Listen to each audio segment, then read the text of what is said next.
Vous allez me dire, bon, bah, c'est bien beau, on a fait des tracés, mais qu'est-ce que ça a un rapport avec la sélection sur laquelle on est en train de travailler? En fait, ce tracé, on va pouvoir le transformer en sélection. Et c'est là vraiment la force de l'outil Plume, c'est qu'on peut dessiner n'importe quelle forme et qui sera appliquée en tant que sélection.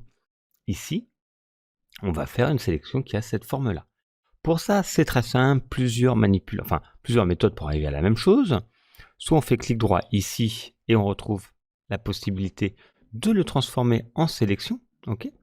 Ou juste ici, je vais dans la zone grise de mon tracé, définir une sélection. Donc attention, vous n'êtes pas dans le calque, vous êtes bien dans l'onglet tracé.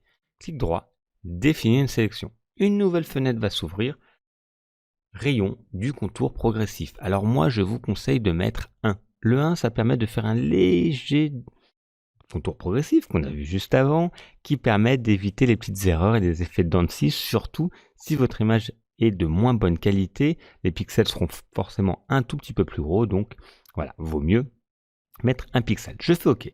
Et là, maintenant, vous voyez, mon tracé s'est transformé en sélection. Ici, je peux déplacer avec mon outil la forme qui s'est faite.